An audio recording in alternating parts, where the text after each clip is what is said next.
Sam. Hello, and welcome back to the Champagne Rugby Podcast. I'm joined today with my co-host Adam Malone and Ben John, aka the Rugby Trainer, who is known for having played for the Ospreys for around a decade, and nowadays he's blowing up on Instagram and all over social media with his rugby training tips and tricks. So, Adam, Ben, how are you guys doing? I'm great, thanks, Hamish. It's great to see Ben here. Of course, we've all seen him on our Instagram feeds lately, so it's good to see the man behind the camera. Ben, how are you?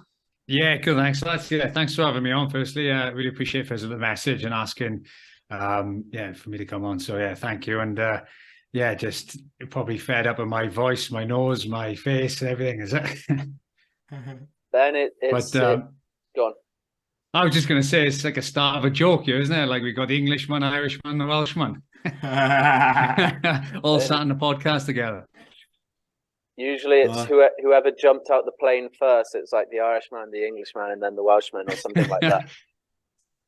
So you've just moved. Get Jim Hamilton on. Get the Lions going. Yes. So you've just moved back to Wales. You were saying that, Ben. You moved from London, and how are you settling in back in your home country? Yes. I was up in. So as soon as I retired, I was up in London for 4 or 5 years, something like that. And then recently just moved back to Cardiff for a few months just to renovate my flat back here and hopefully save a bit of money. But since we've literally moved back to Cardiff, all the prices of the trains have gone up, and we travel quite a bit back and forth to London. So it's been a killer on the saving part. But yeah, it's been nice to be back in Cardiff, see a lot of our friends and family. So especially over Christmas period as well. It's been quite nice to be back. Back in the home country, it's always good to see. So for the people that haven't seen you on Instagram, how would you introduce yourself? How did you get into rugby? Like what brought you into rugby in the sort of first place when you're growing up, wee lad? Firstly, I got an older brother, and he played all the sports, and whatever he played, I would do exactly the same. And he started rugby, and at the time there's a local team by me. It's called Loughor. That they started a team, so I jumped on there and I enjoyed it. I had to manage that with cricket and football and all the other sports that I try to do to stay out of class. Rugby all the way through then to about 16, and then I got picked up by the Ospreys age grade.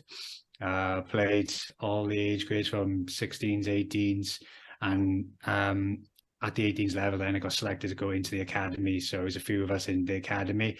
One of the Irish internationals, Rhys Ruddock, was in the academy with me, so that was pretty cool. In the academy, and then played age grade, so that's 20s, Wales 20s, Wales 18s, and played my first professional match for Ospreys at 18.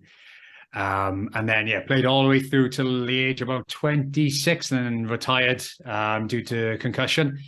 So retired, moved then straight to London. It was a funny one, actually. Literally in the space of a week, I retired, moved to London, and got married, all in the same in the same week. So that was a bit of a shock to the system. Played all my cards in the week, which is moved to London, and then I started to be a personal trainer then. So there's a gym in London, really cool gym that I found, which is called Manor, which is in the centre of London. Trained with them, and then I became the head coach there. And then lockdown happened then, so it was a 3 years post retirement to lockdown. Lockdown, and then I sat in the house, and I'd be like, right, if I was a kid, if I was a 10-year-old, I would not be doing press ups or anything like that. So what I would be doing is throwing a tennis ball around, driving my mom and dad mad, smashing things probably. So I just decided then to do like some sort of live on Instagram. I was like, right, this Friday, follow this little live session, which is me with a tennis ball, a rugby ball, doing some skills, and then started building from that really. And then I knew as well a lot of the a lot of the players would be off, so they won't be playing at all. So I messaged them like James Lee Halfpenny, who else who came on? James Hook came on, I think. Yeah, a few of the Welsh lads came on. Rhys Webb, Ashley Beck, they all came on and did a live session with me. So then the kids can like train with a professional rugby player and have a chat and get some tips across. And yeah, first lockdown finished, and I then decided to quit my job and give the rugby trainer stuff a go. And at the time, I picked a name. Me and my wife found a name, the Rugby Trainer. I Googled it, and it hadn't been taken. I was like, oh my God. I first actually went into the Rugby Trainer just being a personal trainer for rugby, and that's super niche. But I started off like that because I didn't really know the skill stuff would have taken off. And I kind of just adapted to what the people on social media were enjoying mostly. And that's how it just started to evolve that way. So it's kind of like organic. I thought I'd just give it a go and just ride the wave for the first couple of months, which has been pretty cool. So Ben, you mentioned there that you went straight into being a personal trainer. So had you already planned for your life after rugby? You would obviously done a course or something. Where did you go to college for that, or? Yeah, so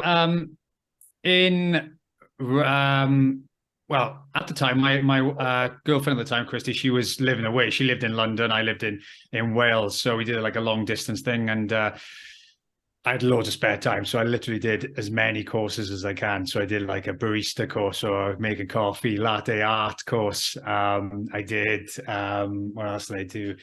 I did some years at college doing sports coaching. I did all that. Also, I did personal training, and then the retirement came quite sudden then, and I kind of like, right, what do I like doing? I like doing a bit of fitness, so I'll do personal training. So it's kind of like, didn't really plan for retirement, kind of like fell into it and just had to pick something that was in my in my little bag that I had. Looking back now, I wish I planned properly and had something solid to start with, because as soon as I retired, I knew I had to work really hard and graft, and obviously that comes with it with everyone. But what I mean is have something that I would fall back into, and something that it's like concrete really, rather than just being like, oh, I'll be a personal trainer, not knowing for well that I do really enjoy it or whatnot. So I wish if I could look back now, I planned it properly and actually stayed a few more years in uni maybe as well. What was the most difficult part of that transition from going from professional rugby player to online personal trainer, rugby trainer for you during that? I mean, obviously with lockdown and everything. So initially, when I first went over to personal training, the gym I joined, which was Manor, there was a lot of ex-professional like fighters and boxers, and there was a MMA fighter, boxer. There's different sports. So we had that camaraderie. So we had like, you walk in the gym and one of the guys, Ryan, would just abuse you straight away. And that just felt like exactly like a rugby environment. You go in there, you have a new haircut, and then straight away he's getting straight into you. So it was quite nice to have that. And then as soon as then obviously lockdown happened, and I started doing more rugby, like started the rugby training stuff. All my time then after that then was just on my own. And I found that was quite difficult because I'm so used to being around people, and even training, like I'm so used to training with people. And I found that quite difficult. Obviously the videos I filmed are all on my own. Like the early ones, is no one there, and I'm like in a rugby ground in Dulwich, and it's just me on my own. So I spent a lot of time on my own, and I found that was quite hard because I did miss the social side of it. And obviously it was lockdown as well, so I was going home to being on my own as well. So that was probably the hardest part. And the good thing with London as well, that if you go to the centre of London, which my gym was located, is zero rugby. There's literally no rugby at all in smack in the middle of London. So it was just all football. So I was out of the rugby bubble as well. I was just focusing on what was next. So I didn't really miss rugby. Also as well, I retired early, so I was kind of like gutted with that. So yeah, I didn't think about rugby at all until I had to slow down and take a little bit of time when lockdown happened. Yeah, and you mentioned so like that's obviously where you got to after your career. So let's go on to your career itself. So you made your debut around 18 for Ospreys, wasn't it? Yes. Around 18. It was against Leeds Carnegie, I think it was. It was a Yorkshire. Anyway, Leeds Carnegie, and I was on the bench. Came on the wing, I think I did. I had to admit the tops are so baggy on me. I had to use the old school tape to tape the arms up to make sure it looked pretty tight to my arms. Mike Phillips taught it, did he? Yeah, exactly. I saw the Galacticos doing it, and I thought I'd give it a go. But yeah, I remember coming on the pitch on the winger, and it was quite cool actually that Ospreys at the time had some superstars, some amazing players, and number 8 was Jerry Collins, and one of our players got yellow carded, one of our flankers did. So I had to pack down in the scrum with Jerry Collins, which was pretty cool. He had to tell me exactly where to go. But yeah, it was pretty special moment. So what was one of your, obviously that's quite big moment playing alongside Jerry Collins, like such a legend of the sport. What was one of your greatest moments in an Ospreys jersey there? So we with the Ospreys have a cool little day. It's called Judgment Day, where all the regions play in one day in Millennium Stadium, and a big crowd. It was massive crowd, about 50,000 there, which was quite cool. So that day was good. I had a couple of good performances during Judgment Day, and it was also I think it was that season where we got to the semi-final of the league, and we played Munster out in Munster, and we scored to win the game right at the end, and we were through to the final. But obviously the referee looked back, and there was a little knock on a few phases back, which stopped us from the try actually being allowed. But that season we did excellent. We were really good that year, and I think that was a cool year for myself, because I did have a few good performances back to back, and I did kind of cement my place as the 13 then in the team, and actually strung a few games together, whereas usually I used to get injured. They used to call me one game, because I would play a game and just get injured and hold off until my contract was coming. I'd play one game and I'll have half a decent game and I'll sign a new contract. So it was nice to have a few games in a row and play regularly as well. Jeez, that's brilliant. And you mentioned playing Munster away there. So, like, in terms of an atmosphere or a crowd, what was your favourite away stadium to visit?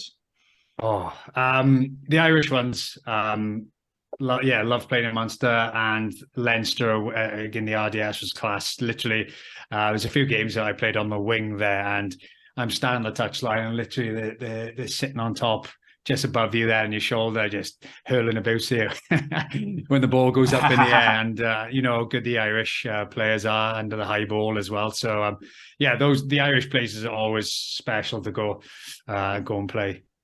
We always had a thumping, but it's always nice to get out there. But at least you had players in your team like Alan Wynne-Jones, George North, Dan Bigger. They were in your corner, so you weren't totally in the dark when it came against the Irish powerhouses of Munster and Leinster and Ulster. Connacht there. What was it like having these guys in the locker room and on the training before the game and during the game and everything like that? Yeah, it was like you mentioned, Dan Bigger, Rhys Webb as well, and Alan Wynne-Jones, Justin Tipuric. The standard they set in training is massive, and they just demand a high level in every training session. You can see why there's such a they've had such a successful period over the last 10 years with Wales, and sometimes with the Ospreys as well. And when they go elsewhere, it's just their mentality in training is just pushing themselves. And even when we used to play, like obviously back a few years ago when the Italian sides weren't as strong as they are now, even those games, like Alan Wynne would be focused straight on, this is like a cup final. Every game is a must win and a high level of performance output from them all. And when they used to go away with Wales, then you could feel the difference as well when they left. Not obviously the skill level, but also the demand of a high level. If a ball went down when the Wales boys were away, not many people would say anything. Whereas if they were there, you'd get it straight away. Come on, for example, Ben, sort it out, work on it, know your role, that sort of thing. You'd get it straight away, and you just have to switch on from the start, which was really cool, and learned a lot from that. Yeah, you must have had a lot of accountability. I mean, to firstly be in a professional squad, so you got to really prove yourself in that position. What were like some of the most memorable or inspirational things you mentioned Alan Wynne Jones there. One of the most inspirational things that Alan Wynne Jones might have said to you, or said in one of the pre-match speeches or anything like that, because he's obviously such a legend of the game. One of the most capped players of all, if not he is the most capped player of all time now for Wales and worldwide. Yeah, incredible player. And I think with Al, most inspirational thing he does is if you watch him on the pitch, he's always like the first of the line out, or he's the first to a scrum where it's set about 30 meters away from him. He's always there first, and he always wins. Everything's a competition in those parts of the game. And I wouldn't say, I can't really remember a specific speech that he said, but that is the thing that sticks out in my mind, is him on the pitch being a leader by being there first. He's probably made about 25 tackles just before that line out, and he's the first one there. He's beating a lot of the backs to a certain area or whatnot. So I would say that would probably be the most motivational, picking my head up and seeing Alan Wynne there's first. We need to get with him. We need to go forward with him. That's interesting, some of the things you said there, because you were talking about Rhys Webb and Dan Biggar holding everyone accountable, Alan Wynne's leadership. Like, I think of back then, like the late or the early 2010s, like it was a transition in the Ospreys a bit, wasn't there? You went from like your Mike Phillips, your James Hooks, your Gavin Hensons, Ryan Jones, all the fake tan, all the different boots, the spiky hair. Then it's kind of a shift in mentality. How did you feel that yourself as a player? Yeah, so I was very young when those original players were there. So I would have been about 18, 19. And I wasn't good enough at that time to be in the first team. I was always playing the semi-professional role. So but yeah, I was in the academy with all those boys, with the guys you mentioned with Dan Biggar and all that, and just the standard of players in the academy was incredible. And we used to obviously train against the old school team as well. So we would always have we have to be like high level. We have to throw the ball around. We have to have our standards really high. And just being in the same environment as them, we used to do backs moves against them and trying to defend their backs moves every week. And from that, it just give us a bit of an eye opener into what they were doing, how they were having their standards so high. So it was quite a good thing to learn via that. And then they just took it on then. Yeah, it must have been incredible to be a back and you're training against the likes of Shane Williams, James Hook, Gavin Henson, Tommy Bowe, Lee Byrne, like British and Irish Lions. Like what was, like, you mentioned training there. Can you give us a little insight? Like, what was the game of that academy team, like yourself, Rhys Webb, Dan Biggar, like proper, like bona fide stars, like versus the boys who are the Lions at the moment? Like, what was training like? Yeah, it was looking back now, it was an incredible experience. I remember like walking upstairs and obviously Justin Marshall just signed as well, and I was like, oh my gosh, crazy. That just being around that is amazing, and the confidence it gives you as well when you did play against them and you made half a break or you did something well. and you're playing against some of the best players in the world. And I thought that was quite cool to look back on now. Didn't really think about it at the time, but yeah, looking back now, it was quite cool to get that experience and just to learn the little things like Tommy Bowe, like his ability just to read a defense and just fly up and just take those interceptions was incredible. Obviously Shane Williams is ridiculous. Yeah. So yeah, it was quite cool.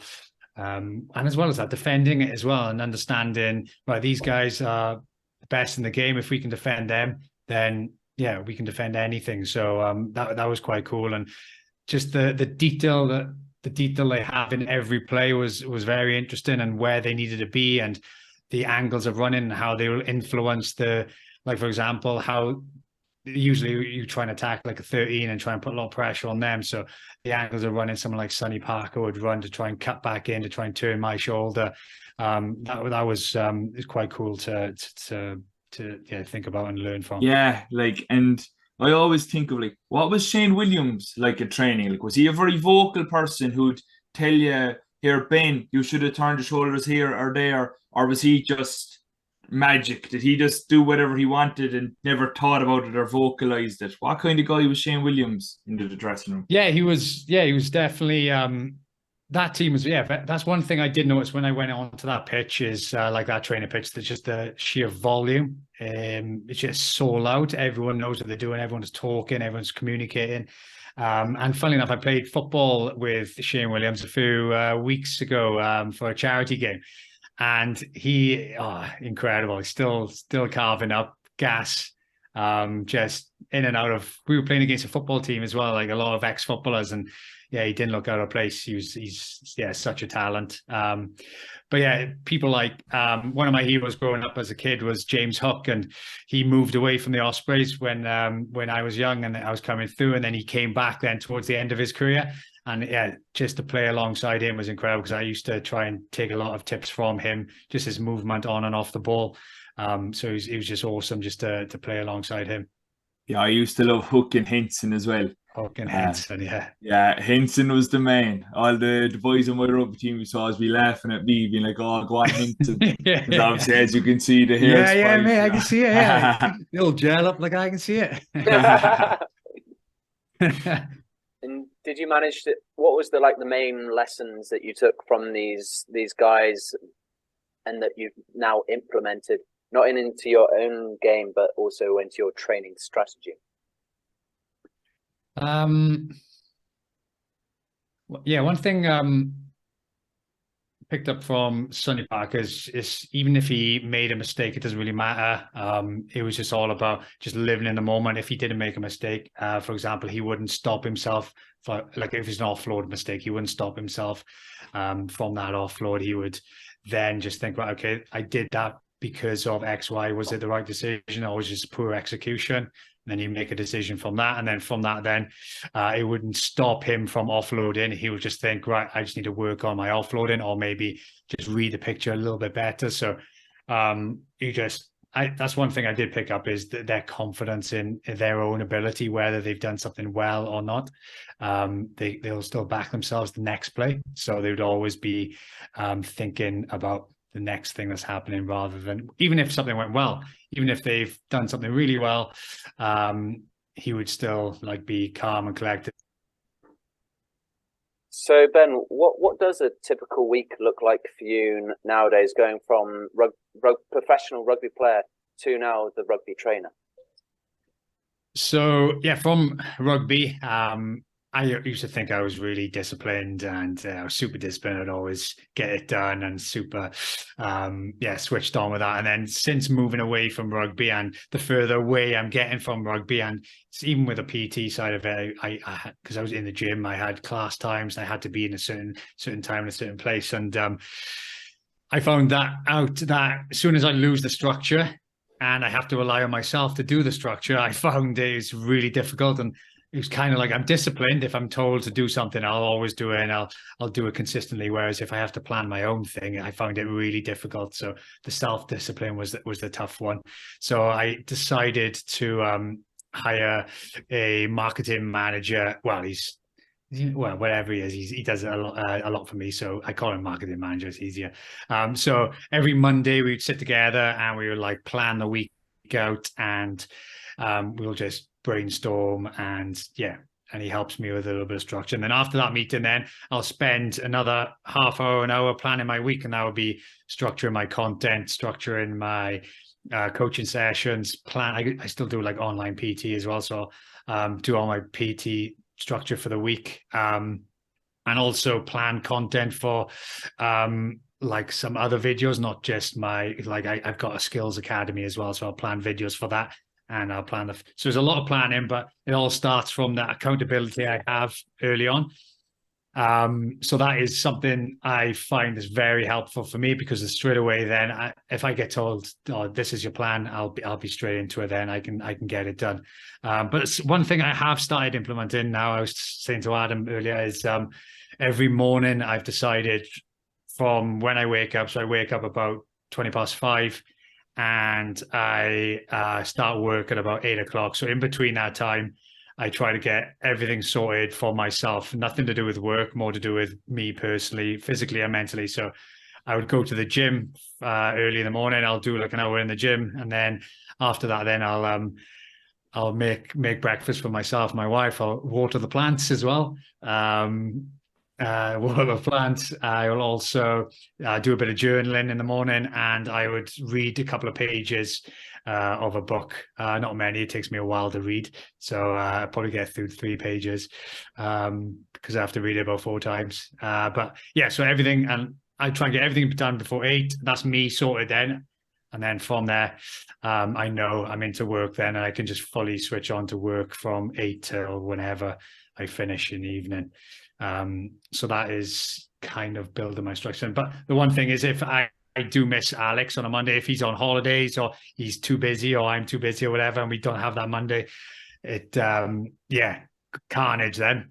I go rogue, and I just do whatever I want type of thing. So I need that Monday morning just to get me in the right mindset for the week. Win the morning, win the day, isn't that what they say? But, so you can definitely empathize with your clients and the personal training side in the discipline, like, couldn't you? Yeah, definitely. It's just, it is. It's just having someone, and that's why I think everyone needs someone to hold them accountable, whether it's a coach. Like if I'm a coach, I have someone I speak to a lot with, either through Alex or other coaches. So I think even if you are a coach, you still need someone to talk to, and to even like a mentor type of thing. So I think having someone there with you, it makes a big difference. Yeah. And what you said there was very interesting about having your own time in the morning before you start work. Like, is that something you'd tell your clients to do as well? Kind of set off a time for a bit of me time, a bit of journaling, a bit of reading a book, so that they can get themselves going in the day. Would you recommend that to your clients as well, or? Yeah, definitely. I'd start off with recommending them to do something that they enjoy, and make sure they do book a time out for that. And that can be, just going for a walk, going for a run, or whatever, watching a little bit of TV, bit of them time to start with. So definitely would recommend that. And then you can build from that. Depends on what they want and what their problems are, not problems, but what they find difficult. So if it's sleep, then we'd have to have a look at sleep. That's what my PT days is, just looking at people's sleep, because there's such a big impact on performance as well. So the PT stuff has definitely helped with my coaching side as well. So that's been a good benefit from doing that. If someone was having trouble with their sleep, like, what are the aspects you'd look at? Would you look at like their diet or their training, both? So I would have a look at, firstly, what are you doing in the evenings? What is your routine? So I'd ask you straight away. I won't change anything just yet. Just the next 3 or 4 days, write down everything you do before. Take note what you do before bed. Where's your phone in relation to your bed? How long you're on your phone in the night? What time do you go to bed? What time do you wake up? Because the first thing I would like you to start with is, can you wake up the same time every morning? Because that has a big impact. If you're waking up at 7 one morning, 9 the next morning, and then 5, and then you're up and down, then that's when you start feeling foggy and feeling tired. Whereas if we can just get you waking up same time every day, that makes that'll make a big benefit.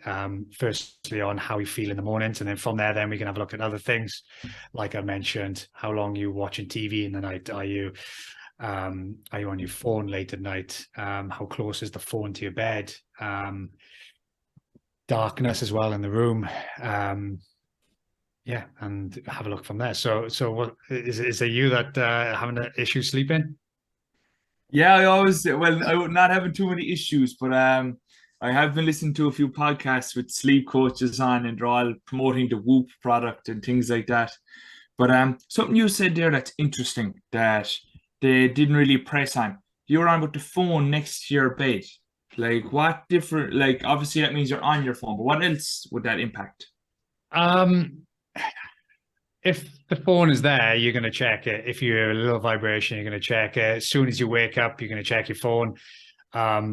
So it's always there, and it's always in the front of your mind. So what I do is I try to keep my phone out of the room totally, so I won't check it at all. Because how many times do you mindlessly just have a look at your phone, and that light off the phone then will just make your brain think, oh, I'm awake now. This is what I've read anyway. So and it seems to work. But yeah, so the light on the phone just makes you more alert, more awake, and then it's harder to get back to bed, and then you disrupt then your sleep patterns. Yeah, that's cool, because I always instinctively put my phone outside my room. Or when I was in college, I used to have an alarm clock, and all the boys would be laughing at me because my phone would be downstairs. But I just instinctively was like, no, if the phone is there, it will impact my sleep. And just to hear it from a PT there now it's cool, you know. Brilliant. Yeah, because we've got an alarm clock. Somehow it has no impact on my wife at all. She sleeps through it. But it's like an alarm clock. I think it's called Lumni, where it just lights up. So as the morning rises, if my alarm's at like 20 past 5, at 5 o'clock, you'll start getting lighter and lighter and lighter until 20 past is like morning. So that helps me definitely. It doesn't help her. She sleeps through it. So I don't know how she does it, but fair play. Yeah, so that I would say I'd recommend that. It's a pretty cool piece of kit. Lumi, is it? Lumi, Lumi, I think. Yeah, it's quite a cool kit. I'll look it up. Yeah. Thanks. So what does like a typical piece, what would you advise to a young player that's kind of looking to break into the professional atmosphere, and let's say they've been playing really good rugby, let's say under 16s or something, they're looking to break in and become professional. What sort of piece of advice would you have for these players? Ooh, good question, because there's so many factors in that. But what I would say is if they are playing well, and they are 16, then, and they're not in like an academy or anything like that, they're not in like Munster Academy or whatever. I would say then the next thing is the school. What school can you go to?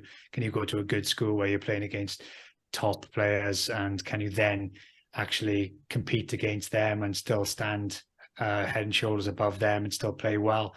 And I think it would just be that building block is if you're not in an academy setup, then schools are great next. And if you're not in a top class school, then in the rugby in a different school or in a club, and just making sure you're performing week in, week out. Because even though you're 16 and you don't make it 16, then it doesn't matter. There's a lot of opportunities, because when you get to about 18, 19, probably 19, 20, that's when you kind of get a good understanding of how good a player is going to be. So if you do miss out under 16, keep going, and make sure if you do have a trial or a period where you're in a very good team and you get sent back to another team or whatever, make sure you ask the coach for feedback. Ask what would they think you can do better, what areas that you feel like you can work on, so that at least you get something from it, and you can always progress. Even if you do get in, always think as well that people behind you itching for your position as well. So get feedback as well from the coach, even if you do get in, or get into because there's someone always behind you, always chasing you down. So yeah, my advice would just keep performing, but making sure you're performing at the next level? And if you're doing well, then what's the next level after that? How can you get involved, whether it's school, club, or it'd be school and club if you're not in the academy. Yeah, it's interesting because in life as it is, we're always competing against someone. You don't know who it is, you don't know where it might be, but like you never know who's working harder than you. So it's always important to like stay on top of your game, like you said, and always look for areas in which you can improve.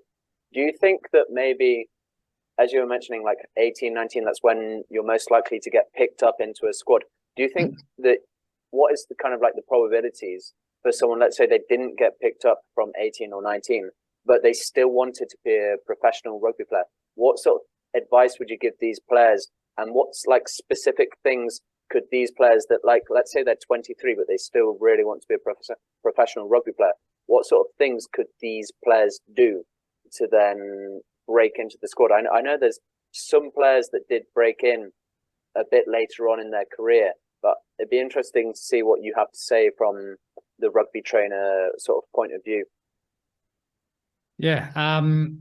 So, for example, like in the English setup, English leagues, the championship is very good in that one. So can you get into those leagues straight away? And are you playing well in those leagues? And if you are at a club in those leagues and you're not playing much, then firstly ask questions to your coach and how you can get into the starting lineup.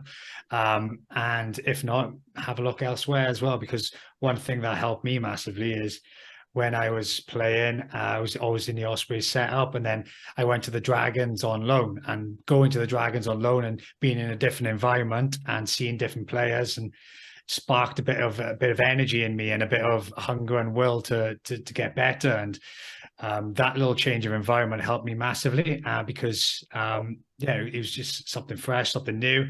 And what I picked up from there, I brought it back with me into the Ospreys, and after that then I started performing a lot better. I'm not sure what exactly happened, but I had a bit more hunger and a bit more of a different perspective as well. And I think sometimes changing the picture can have a massive impact, because of, at the end of the day, it's perspective from other coaches that your head coach might rate you and the other head coach might not rate you. So again, it's just moving around, checking different position, different clubs. If you feel like you've been in one place for a long time, you're not getting that opportunity. Yeah, something you didn't mention was sevens. In the Southern Hemisphere, they utilize sevens very well. They develop their physicality if they need to, they get fitter, or obviously you get a lot more touches to develop their skills. So like you'd see a lot of New Zealand players would have been in the Kiwi sevens, you'd see a lot of Aussies, a few South Africans. Do you think it's an underutilized tool in the Northern Hemisphere? Yes, and not only sevens, I think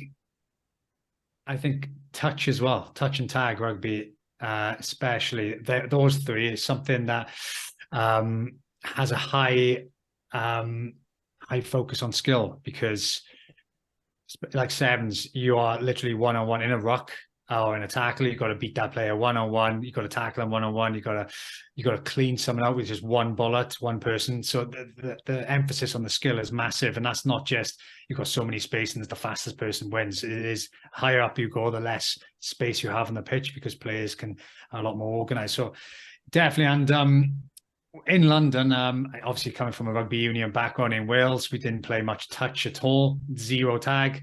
And in London, I wanted to play some rugby and I couldn't do contact at the time because I retired because of concussion. And then I found somebody asked me, "Oh, Ben, when you play tag rugby?" And I thought, tag rugby? I'm not playing that game. And then I got introduced into it and absolutely loved it. And I saw the benefit then of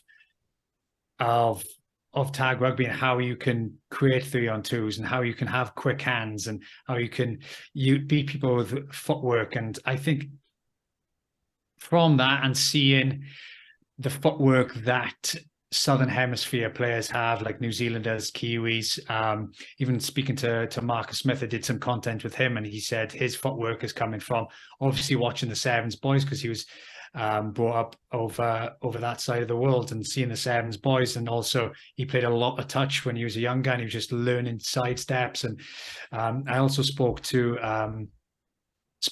Bruce Rehana as well, who is coach of the Montpellier at the moment, and he said like kids learn to do crazy side steps in New Zealand because they have to avoid the touch.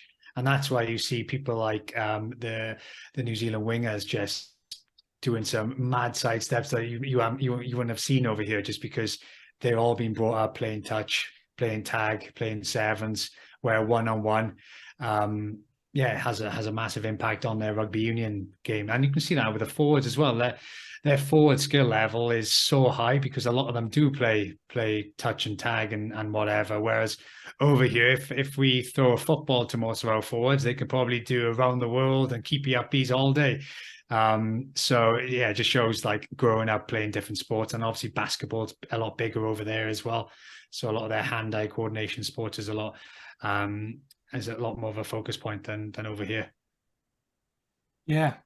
And do you think football in Wales has taken a big stronghold now with the qualification, obviously, for the World Cup, the Euros before that, Gareth Bale obviously being a Galactico legend? Like, is it a lot? Is the football a lot of a bigger deal now than when you were growing up, we'll say? Yeah. When I was a kid, football was obviously. I think it's always been a popular sport in Wales, with Swansea and Cardiff being in the Prem at one time. It's always been popular, but yeah, rugby's always been like the national sport. It's interesting. Rugby, when Wales play, is huge, and then football, when Cardiff and Swansea all play, that's massive. Where it's quite interesting. Like the international rugby's big, but then as the club side, football is big, and yeah, football is growing a lot. I'm not really sure on the facts and stuff, but yeah, it's good to see that the football are doing well. And obviously we've got the Gareth Bale legend there. Now I want to transition and ask you what you think about Warren Gatland being appointed to the head coach of Wales. What are your thoughts on that?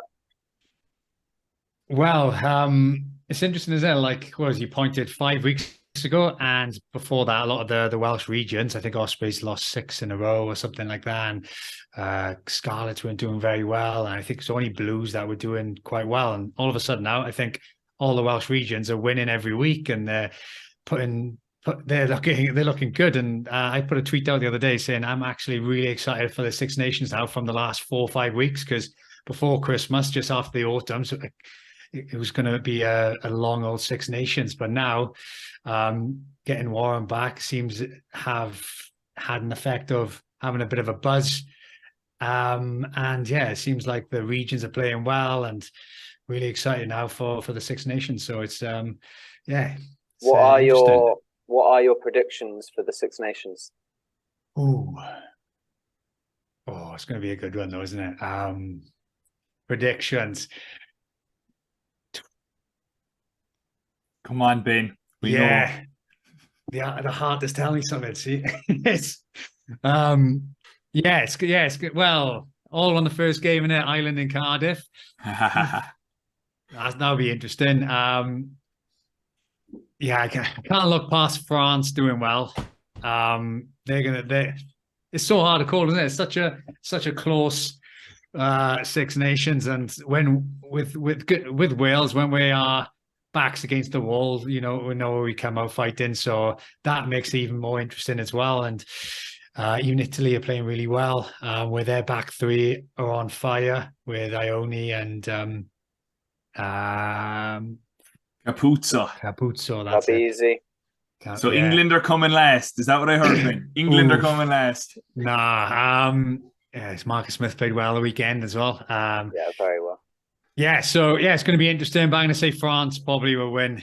Ireland second. England second. Do you think Ireland? I went for Ireland. Ireland second. Ireland second. So do you think Wales will beat Ireland, or Ireland will beat Wales? Any game in Cardiff, it's hard to not back Wales, apart from obviously in the autumn when Georgia were there. But but yeah, I'm gonna say for the occasion, I'm gonna say Wales win in Cardiff. Talking of Georgia, there, what do you think about a Six Nations regulation promotion system? Because Georgia's had some great results over the last few years against some of these top tier nations. Yeah, that would be interesting. But yeah, it's a bit if Wales have one off season, it could be in the second tier. So I don't know. Yeah, it would be good. It's always good to have competition, especially if Georgia are pushing and are pushing to be at the top level as well. It's a bit unfair if they are equally as good as like someone like Italy, Scotland, Wales, that sort of thing. If they get to that point, then you can't really not put them in that sort of setup. So we might have to bring in some sort of relegation promotion. Yeah, I think it's a bit of a weird one for me because if you like promotion relegation is obviously needed to grow the game because as you said in Wales, it's the international game is king, not the club game. And in rugby, it kind of is nice that the internationals are still the top boys, but should a Wales, a Scotland, Ireland, England get relegated, then there's no Triple Crown. And that's so close to our hearts. Like the Triple Crown is still a big deal. And the Six Nations is built off these traditions. February, March, Triple Crowns, Grand Slams, Le Crunch. The histories, the history, And like, we need to play with it, but then do we ruin the tradition of it? That's my question. Like, what's your take on the tradition of the Six Nations and the promotion relegation? Yeah, so if you think of it, like I've just literally booked a hotel now to go up to Scotland to watch Wales, Scotland up there. Yeah, and imagine, like, I love Edinburgh. It is a rugby city, and imagine that not being there, for example, if Scotland ever did relegate, and even vice versa, like Cardiff, like how much of a rugby city that is. And that would be a big loss. And people are way more intelligent than me have to make that decision. So, but it'd be definitely a shame to lose that. 100%. And when I was in Edinburgh there 2 weeks ago, and we were in Quinn's Cafe. It's the number one ranked restaurant on TripAdvisor. Really? But go there and get the Scottish breakfast.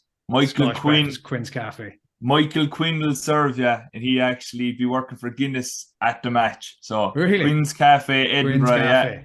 Down the Grass Market. A good bit of marketing for Quinn's Cafe there. Obviously you're saying there, Adam, we're keeping the traditions and everything, but having that promotion regulation, we will actually be growing the game in many areas, which is what rugby is kind of lacking at the moment. We need to help grow the game and so that it's accepted through internationally, and we build up these big names and big stars, and then we can attract more money into the sport and everything. But I guess my question for you, Ben, is if you were to grow the game, what areas do you think we would need to help improve and grow the game internationally? So, I've had to think about this recently, actually, because I look a lot more at how I can get. So the main reason for the rugby trainer is it's two things. Firstly, to get people moving, get people down the park, down the club, throwing the ball around, have a bit of fun and actually get active and doing it through rugby. And the next one then would be to upskill them. So looking at the first part of that is how we can get more people to the rugby ground and throw the ball around. And I think when I touched on touch rugby there, or non-contact rugby or whatever, I think we could definitely utilize that because it's a really good gateway. Like I had to retire because of injury, and what could I play? Oh, touch, and I'm back tag. So I play tag at the time. Back in Wales now, there's no tag rugby at all. There's only touch. So I think we could definitely utilize that. And the cool thing about it is it's mixed as well. We're playing mixed, and it's a lot more social. And what you can do then is, I'd love to see something where every club team has a male, female, and mixed touch non-contact game. And what that helps then is encourages people to play that's never played rugby before. And what I've noticed in the tag environment is the new players to the game and the ones who then start playing well in the touch and tag scene, then their next step is, what can I play next? And they tend then to go to sevens. They tend to then want to try out sevens because it's the next step, and they want to see what's next. And then vice versa. Then some people then that finish rugby and don't play full contact rugby because of work commitments and family commitments and stuff, then they can still be involved in the club, by playing touch and spending money behind the bar and that sort of thing, by playing touch on tag on a Saturday morning or whatever against the local team. I think that can definitely be a way of keeping players within the club, getting them running around, because then it's still rugby. It's still, and they still invite them people to go and watch rugby then, because it is that sport and they're at the club doing it. And I think that, I don't know how it's going to work, but I'd love to see that. And I think we could definitely start it off with universities. That's a good way of trialing it. Start touch tag leagues, universities, UK wide, see if it grows, because that's firstly is the social element in uni. People, getting together, playing, having a few drinks or whatever, and then build from there. Then if that works, can we do it to local communities and areas? And I'd like to see it go that way. But that'll be my thoughts to start with. It's interesting because you've actually tackled that issue from a very grassroots point of view, saying, okay, we've got to bring in interest from the grassroots point of view. But if we look at sports such as football and basketball, they've got all the big names. Do you also think it's important to bring in, let's say, bring in some big names into the rugby hemisphere? And like, who would you see as these? I think they've started building like some big names. I saw a documentary or like something that Rugby Pass is doing recently with they're collaborating with a recruitment company sort of thing that's called Rock Nation, and they've brought out like a mini doc with Ellis Genge, Sir Khaleesi, Cheslin Colby. I don't know if you've seen this or anything. What do you think about bringing in big names as well as another strategy to try and grow the game? And what are your thoughts on the documentary that they've the series that they're doing there, if you've seen it at all? I haven't seen the series, but I think one thing I've noticed in the last 2 years is, since doing like when I started the Rugby Trainer, I had a look at who, like, getting influence from people and having a look at who can I follow type of thing, and get a good little insight into social media for rugby. And it was only Rugby Bricks at the time that was doing anything to do with rugby social media wise. And I looked at football, and there was hundreds of football, not influencers, but creators that were doing cool things with football, or do this down the park or whatever, or showing behind the scenes in football clubs. And the same thing with basketball and NFL. There's a lot of that. And over the last 2 years, it's awesome to see it grow so much in the social media. And I think that's how my page has grown a lot, is because rugby now is starting to look into using social media to get to know the players. And I think that is something that can definitely be tapped into. Is I want to know what someone like Ellis Genge is doing day to day in the gym, because he's an absolute monster. I want to know what he's doing in the gym, and it'd be so interesting to hear that. And I think these documentaries is what we want. And I know Netflix, is it Netflix that have just signed some sort of Six Nations deal, and getting that behind the scenes is going to be madness. So I think that's what people want to see. They've seen Drive to Survive, and that works with F1. Like, I'm not a big F1 fan. I literally love that program, just because you get to see behind the scenes. You get to see how mad that sport is, where they're driving so fast, and if somebody's on the tire and they don't change it quick enough, they're sacked because they've just killed the team by 1 second, and they've ended up losing the race by X amount. So it's really interesting stuff, and I think that's what rugby needs. And I think utilizing social media for that,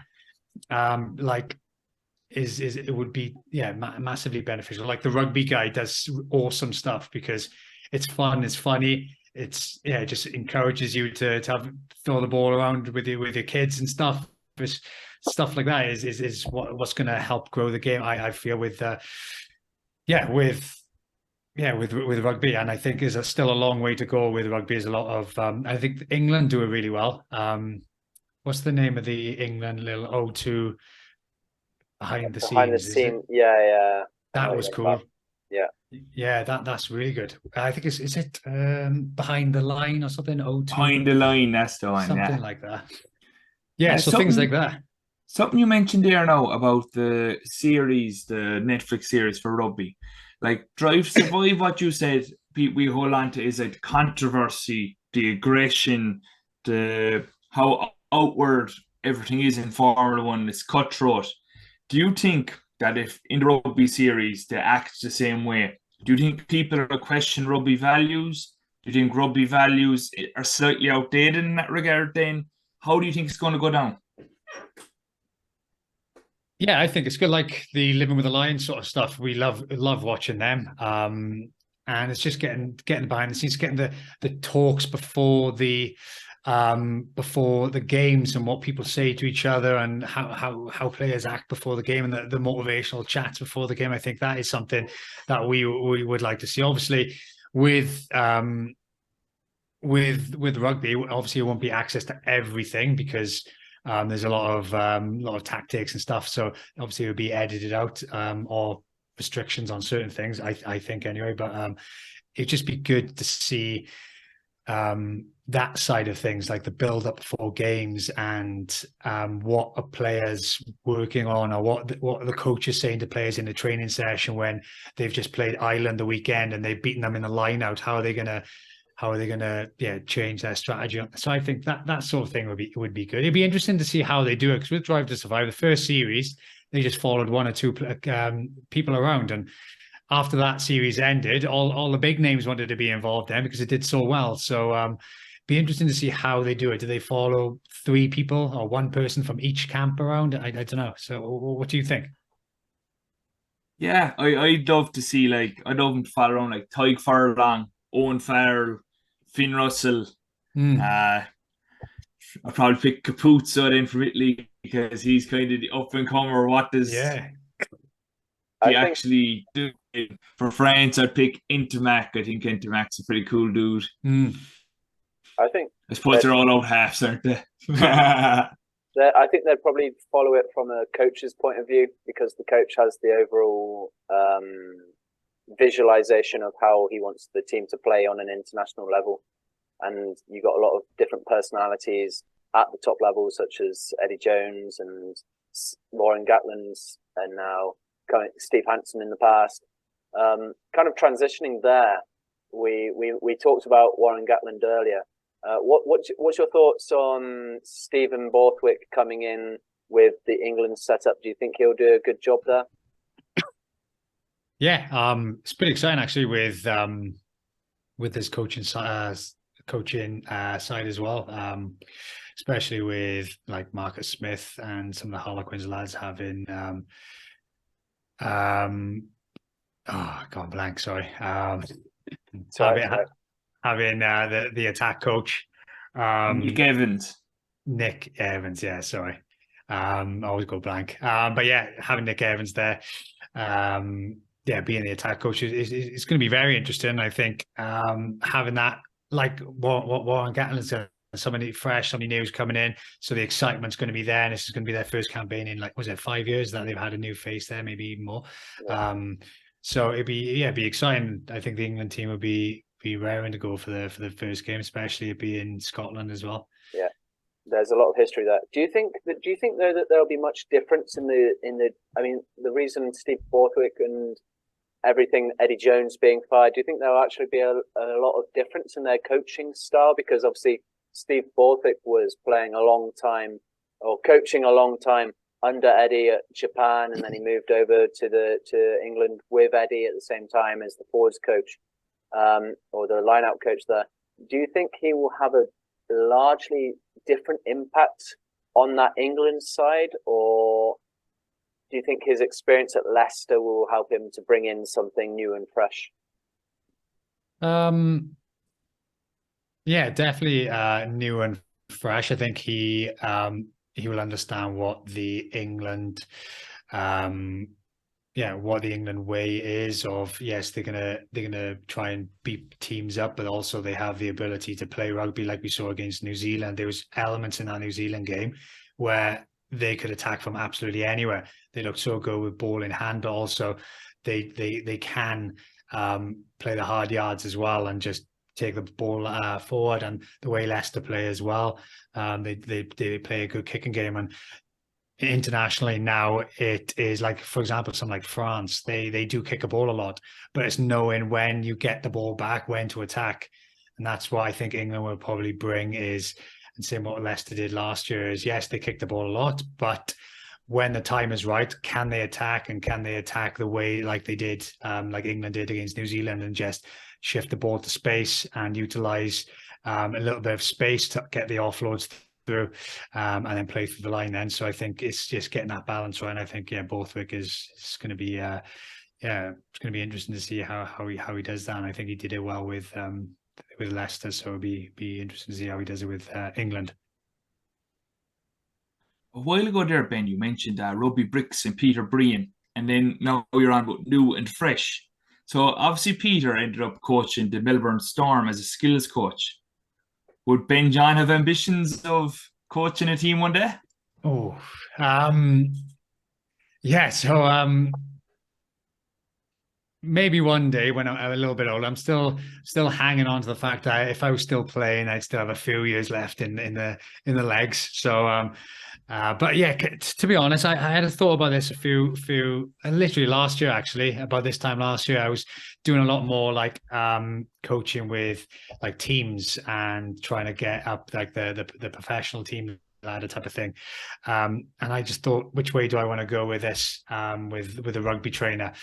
And I just thought that I really do like the grassroots side of things.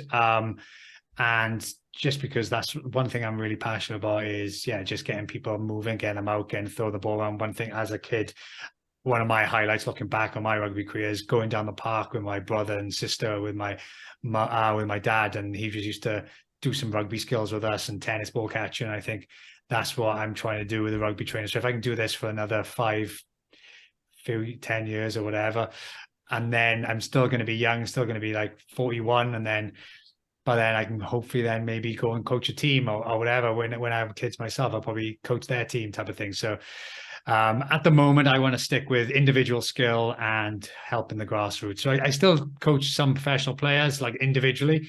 They'll come to me and I'll do some individual skills with them, passing, like tackle technique or that sort of thing. But I would go on. And if there were like a semi-pro or academy player trying to break in, like what would it look like if I signed up for the rugby trainer for a month? What would happen?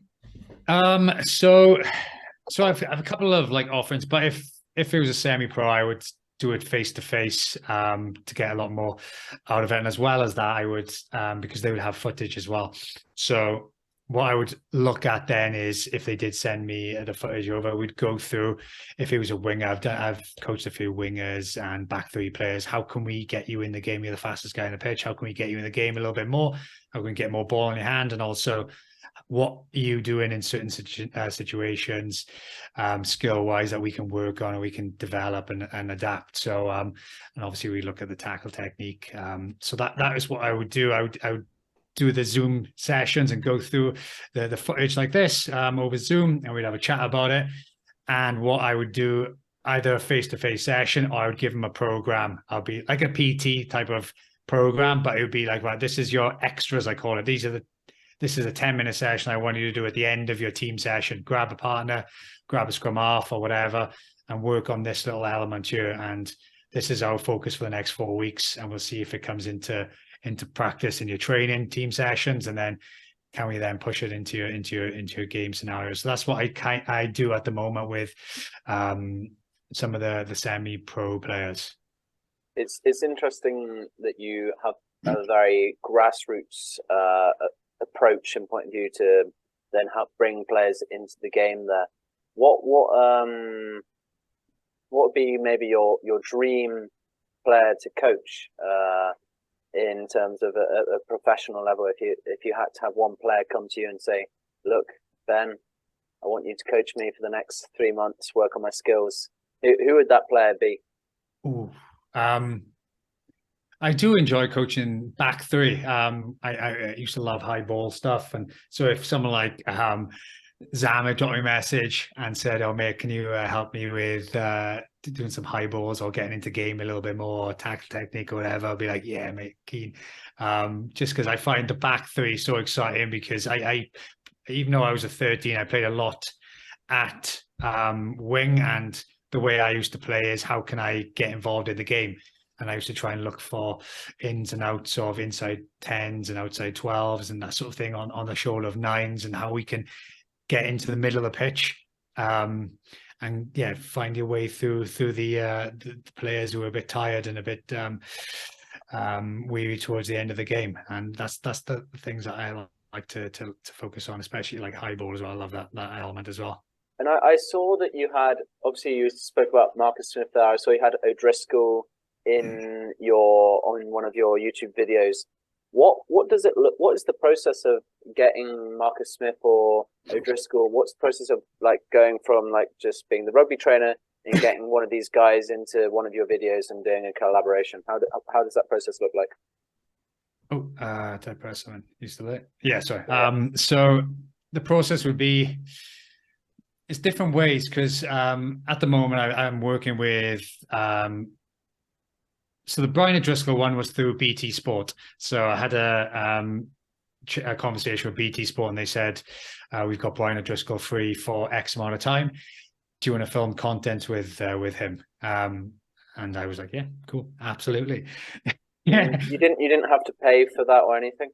No, nothing. So yeah, currently at the moment, what happens is I either work with brands or with businesses like BT Sport, Prem Sport, and I'd film content. Like I've been to Bath a few weeks ago, and I'd film content for BT Sport and Prem Rugby, promoting their game. So it'd be like a Bath game this weekend, but I'll be filming content to try and, because all my content I try to make sure it's educational, entertaining, and like inspirational as well. So those are the three things that every piece of content tries to have, and as long as it fits with that and the way I like to film, then having that opportunity to film with those players and getting those tips from them, I don't have to pay for it. We work a deal out that suits both, and then I get access then to the players, which is priceless. And it's been amazing. The last year has been incredible. The players I've actually had to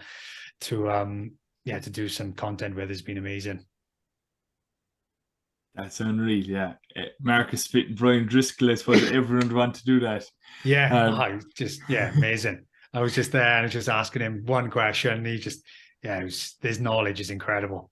Not to backtrack too much, but a while ago you said that you like coaching back three players.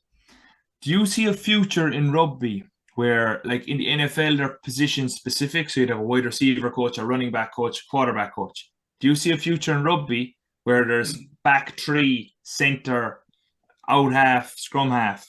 I know we have forwards and backs, but do you see a future where there's position-specific coaching? So recently there's been a lot of like skills coaches, like you said. Peter Breen, he's a skills coach.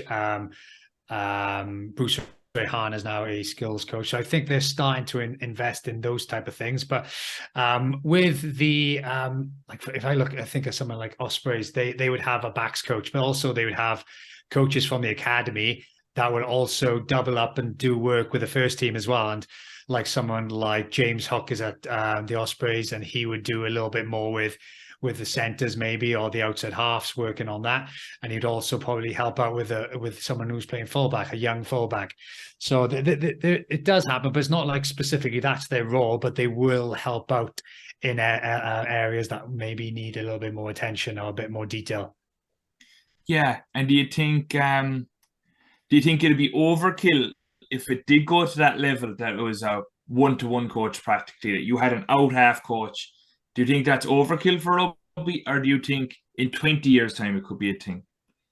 Yeah, I think out half would be like, if, for example, if you had in 5 years' time someone like Sexton working with Leinster on the outside halves, then that would definitely be worth every penny. So as long as the finances there and the game keeps growing and there's money there to do it, then I don't see it not being a reason to do it, especially a position like that that's so specialist and needs a lot of experience and a lot of decision making. I I think that would, and obviously is technical as well with the kicking element side of it. So that maybe, but having like a left wing coach, maybe not. So yeah, you probably have like in pockets, centers back. Yeah, but I would say definitely outside half. Even at the moment, I think there's definitely outside half like coaches there, kicking coaches, and like Neil Jenkins for Wales does a lot of that. So so it's definitely that role there, but I wouldn't say specifically no. Yeah, so maybe hooker out half, whatever. Yeah, the very specific ones. All right, so that'll be the end of the general chat here. So we kind of like to do a quick fire round now towards the end. So Hamish should kick that off. Yeah, so obviously, Ben, we sent in some fan questions and we'll mix in some of our own questions there. We've got the list up and we'll kick it off with some quick fire. So my first question, which is from one of the fans, who, in your opinion, is the greatest coach of all time? Oh, greatest coach of all time.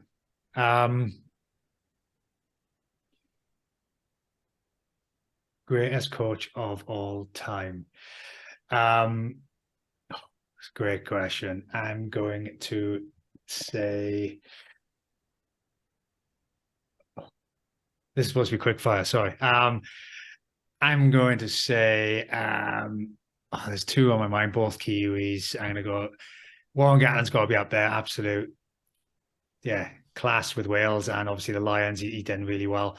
And also, I've gone blank again, but just won the World Cup with the women's as well. I forgot his name. Sorry. Wayne Smith. Wayne Smith, yes. He would definitely be, I'm terrible with names. So yeah, he'd definitely be one of the best. One of the best. Definitely them two. So what's the 3 key attitudes for a successful team? 3 key attitudes. So 3 key attitudes. I would say it would be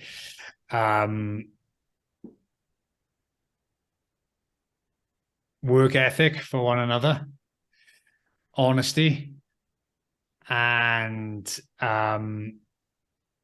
cohesion. With you playing at 13th, which I'm guessing is your preferred position, who would be your dream backline of all time? Dream backline. Oh, I would have Aaron Smith 9, Quay Cooper 10. This is I would go for Sunnyville 12. I'll be picking lines off him 13. Shane Williams on the wing.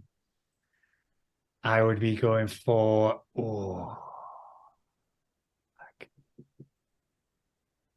fullback. Fullback. This is a tough one. I'm gonna say Liam Williams, 15, class, good mate, and he's world class.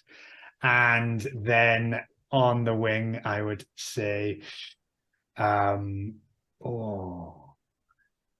so many good players. I'm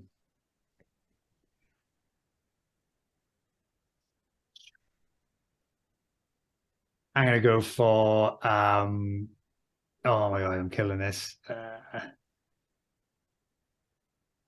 gonna go Peno for France. He's on fire, man.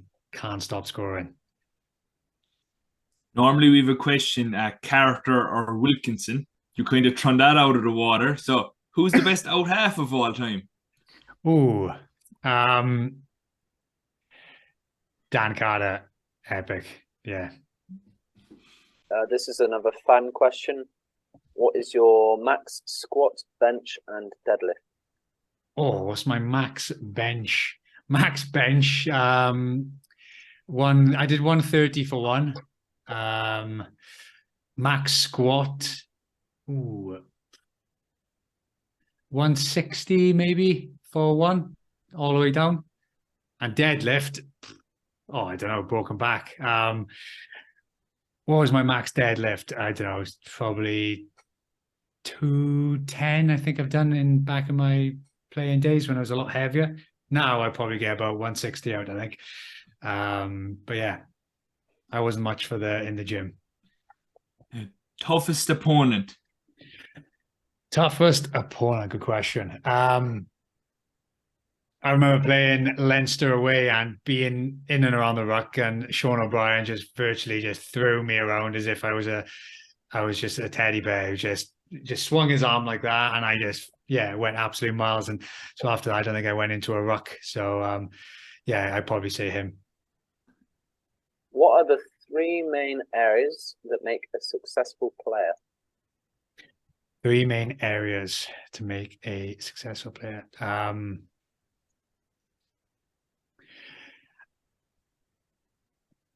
Physical attributes, so being like very athletic, whether that's to suit the position. If you're a forward, being big, powerful, strong, agile, definitely helps. Attitude as well. I would say student attitude. So meaning always wanting to learn. That's why like someone like Aaron Smith is so incredible. He's at towards the end of his career, and he's always trying to learn, always trying to get better. There's one or two videos I posted, and he was like, "Yep, just added that to my training schedule." And I was like, "Man, Aaron Smith is still like picking up little tips here or there on social media, trying to improve his game." So that is incredible. So I would say, like a student of the game type of thing, attitude, athleticism, and the last one then would be just pure determination, just grit, determination. Because I'll finish it there. I don't want to carry on. What key behavior has had the biggest impact on your life off the pitch? My personal behavior. Yeah, what key behavior that you have that impacted your life the most off the pitch? One thing I'm good at is being like consistent, and whether I'm tired or I'll just show up. So I think it's definitely something I picked up from rugby, is just having the ability just to keep going and just keep grafting, doesn't matter how you feel. And that's something I definitely put down to rugby, and growing up from young age through sport and rugby and trying to be better every day. So definitely the consistency side of it. And which team right now do you think has the best defense in the world? And which team do you think has the best offense in the world in international or club level? Best offense has got to be Ireland. Just everything is just pulling strings, and everyone knows what they're doing. I luckily went over to Leinster to film some content out there, and speaking to Caelan Doris, Sheehan, and Jimmy O'Brien. And it's so interesting to hear from them how much they practice as forwards, just 3-on-2s and pulling the ball back and different plays after sessions, how comfortable they all are passing the ball off both hands, and everyone knows what they're doing. So I would say Ireland for attack. Defense-wise, I'm going to... France defense is very good. Just obviously... Sean Edwards is over there, and the way he has transformed the defense to make their attack so strong, it kind of works hand in hand there. That their defense is forcing teams to kick the ball and kick the ball poorly, and then that's when I mentioned earlier that they can just transition then into attack, and they've got that back three they're just carving through, and Dupont then picking up some 5s and 7-pointers. So I would say their defense. The last question, who was your sporting hero growing up? Oh, sporting hero. My hero as a rugby player, firstly, would be Conrad Smith. As a youngster, wasn't like, just the snake. Yes, he was just incredible. He just so intelligent with the game, and he wasn't like super athletic, but he was just steps ahead of everyone. So him as a rugby player and as a sports person, I've had a few growing up, obviously. I was no, I'm going to say Conrad Smith. Yeah, definitely him and Brian O'Driscoll were up there. Obviously James Hook as well. Mostly centres, them three really. Well, that's the end of the quick fire round there. And what we always like to ask, the last question on the podcast to our guests is, if you had one piece of advice for your 18-year-old self, what would it be? One piece of advice for my 18-year-old self would be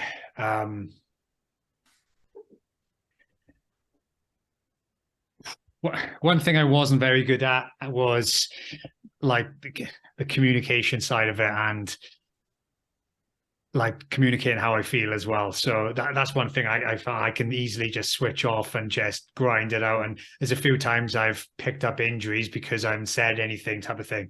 Like I remember I broke my bone in my hand and I didn't say anything to the physios and I just carried on playing. And that had an effect on me then. I was out for a little bit longer than I should have been, and that happened a few times and don't know where it came from, but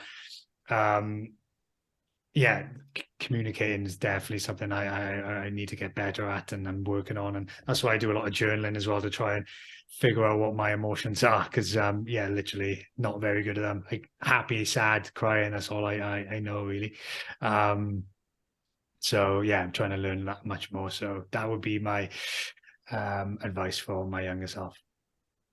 Well, Ben, it's been an absolute pleasure to have you on the podcast, and you've been a great. I think you're going to do great things with the Loosehead boys.